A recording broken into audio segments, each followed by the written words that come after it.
Goeiemôre. Dis Woensdag en ek hoop dit gaan met jou goed. Ek lees daar 'n mooi ding in Psalm 121 vers 1. Hy sê: Ek slaan my oë op na die berge. Waar sal my hulp vandaan kom? My hulp kom van die Here wat hemel en aarde gemaak het.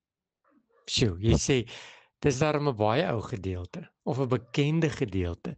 Maar ek kom vanmôre vir iemand wat in die moeilikheid is, vir iemand wat bekommerd is en iemand wat angsbevange is, die boodskap gee dat jou hulp kom vandag nog steeds net van een plek af en dit is van die Here. In hierdie Psalm sien ons dat 'n pelgrim van sy tuisdorp na Jerusalem toe geloop het. Ja, hy het nie karre gehad nie 'n vinnige perd of 'n motorfiets of 'n fiets nie.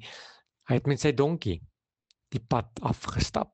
En baie van hierdie mense het kilometers en 'n dag en 'n nag of partykeer sommer 3 dae en 3 nagte van Jerusalem afgebly.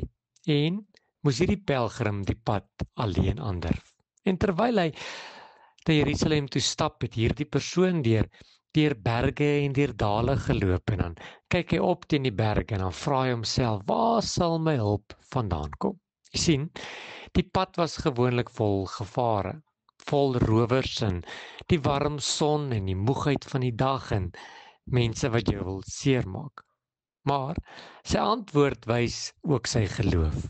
Hy antwoord hom dadelik en dan sê hy, my hulp kom nie van hierdie hoë berge af nie. Want jy sien, die pelgrims het in die berge gaan wegkruip wanneer hulle moeilikheid sien aankom het. Maar hierdie man antwoord hom, hy sê, my hulp kom van die Here. Net soos daardie pelgrims deur die lewe moes, deur die berge moes stap, moet ek en jy ook van tyd tot tyd moeilike paaie in ons eie lewens stap. Paaie waar mense ons wil seermaak en sekere omstandigheid ons wil te nakom.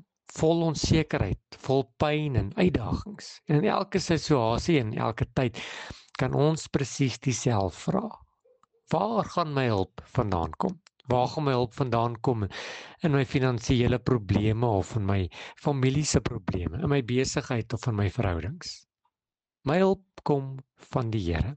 Hy sê so mooi, hy sê, ek slaan my oë op, nie af nie. Die psalmdigter begin met die woorde van opslaan. Van wanneer jy moeg is, wil jy dikwels net afkyk. Na jou probleme toe, na jou foute toe, na die mense wat jou teleurstel. Vanmôre wil ek hê jy moet jou oë opslaan, nie na die berge toe nie, maar vir hom wat die berge gemaak het. Om op te kyk beteken om jou fokus te verskuif na dit wat jy nie kan beheer nie, na die een toe wat alles kan beheer. Hy sê so mooi, hy sê, my hulp kom van die Here af, wat hemel en aarde gemaak het. As God dan die heelal geskep het, is daar niks te groot vir hom nie. Hy is nie beperk deur tyd of mense of deur omstandigheid nie. En kan jy vanmôre sê, waarlik, ek vertrou die Here. My hulp kom van die Here. Here, baie dankie dat ek vanmôre weet dat my hulp kom van die Here, van hom wat die hemel en die aarde gemaak het. En dankie Here dat ek vandag veilig in U hande kan wees. Amen.